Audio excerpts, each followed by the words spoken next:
भक्त रघु और भोलेनाथ का अद्भुत दीपक भाग 10। सेवा के वन में अनदेखी परीक्षा।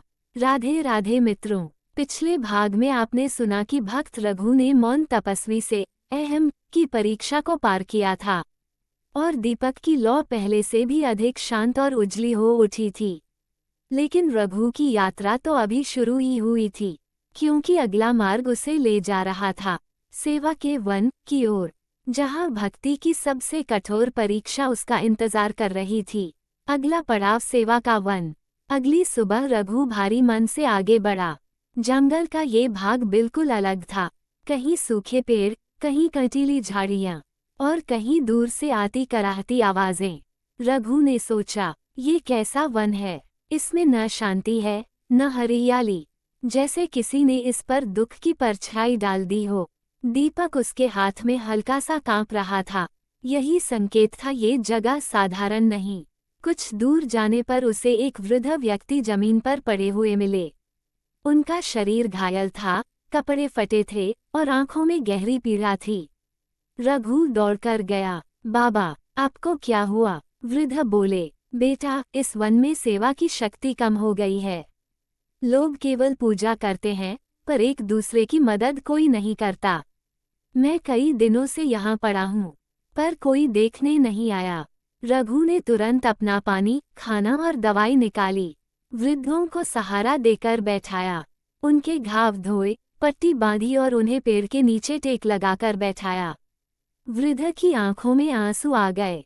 बेटा, तुझे भोलेनाथ भेजते हैं, तुम जैसे हाथी भक्ति को बचाते हैं। रघु मुस्कुरा दिया। मैं केवल साधन हूँ बाबा, सेवा का भाव ही भगवान है। दीपक की लौ हल्की सी चमकी, मानो इस सेवा से प्रसन्न हो उठी हो। असली परीक्षा शुरू होती है। वृद्ध की सेवा के बाद रघु आगे बढ़ा। रास्ता और कठिन होता जा रहा था। हर ओर टूटे फूटे आश्रय, भूखे लोग, रोते बच्चे, जैसे पूरा वन किसी अदृश्य दुख से पीड़ित हो।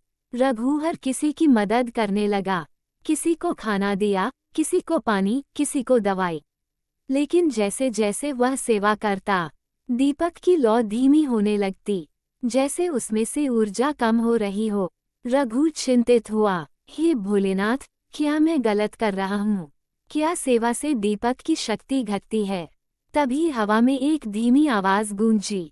रघु, सेवा तब तक पूर्ण नहीं होती जब तक तू अपने भीतर के थकान, निराशा और भ्रम पर विजय न पाले। अभी तेरी परीक्षा समाप्त नहीं हुई है। रघु ने सिर झुकाया और आगे बढ़ा। कठिन मोड़ जहां सेवा से दर्द मिलता है। अचानक जंगल में बारिश शुरू हो गई। ठंडी हवाएं, कीचड़ और अंधेरा। रघु ने देखा, एक युवती पत्थर के नीचे दब गई है और सहायता के लिए पुकार रही है। वो उसके पास दौड़ा। पत्थर भारी था, बारिश रुकने का नाम नहीं ले रही थी। रघु ने पूरी ताकत लगाई। हाथ कट गए, खून बहने लगा, कंधे में दर्द चुभने लगा, पर उसने हार नहीं मानी। आखिरकार पत्थर हट गया। युवती को बाहर निकालकर रघु ने कपड़े फाड़कर पट्टी बांधी, लेकिन तभी थकान की वजह से वो जमीन पर बैठ गया। दीपक की लौ लगभग बुझने के कगार पर थी, केवल एक हल्की सी चमक। रघु रो पड़ा। प्रभु, मैंने तो केवल सेवा ही की, फिर दीपक की लौ क्यों बुझने लगी? तभी भारी गर्जना के साथ वन में एक विशाल आकृति प्रकट हुई। एक देवस्वर ने कहा, रघु, सच्ची सेवा तब होती है जब तू बिना किसी फल की इच्छा के, बिना किसी स्वार्थ के, दुख, थकान और दर्द को पार कर सेवा करे। तूने अपने स्वार्थ का त्याग किया, दर्द सहा, समय दिया। ये ही परम सेवा है। दीपक अचानक तेज प्रकाश से भर उठा। जंगल के अंधेरे को चीरता हुआ उजाला फैल गया।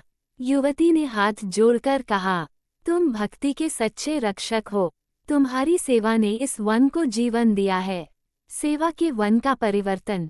जैसे ही रघु ने सेवा के भाव से जंगल छोड़ा, सूखे पेड़ हरे होने लगे, टूटे आश्रय ठीक होने लगे, लोगों के चेहरे पर मुस्कान लौट आई और जंगल के मार्ग पर वही आवाज गूंजी, रघु, अब तेरी अगली परीक्षा भक्ति के भ्रमित पथिक से होगी। वो जो भक्ति करता है पर गलत राह पर चलता है, तू उसे सच्चा मार्ग दिखाएगा। यही है दीपक की अगली शिक्षा। रघु ने प्रणाम किया और अगले नगर की ओर निकल पड़ा, जहां उसे मिलना था एक ऐसे पथिक से जो भक्त था पर भटक चुका था। राधे राधे मित्रों, क्या होगा जब रघु की मुलाकात भक्ति के भ्रमित पथिक से होगी? क्या वह उसे सही मार्ग दिखा पाएगा? क्या दीपक की अगली लो उसके भीतर नई शिक्षा जलाएगी? जानने के लिए सुनिए भक्त रघु और भोलेनाथ का अद्भुत दीपक भाग 11। सिर्फ शुभ रात्रि भक्ति पर।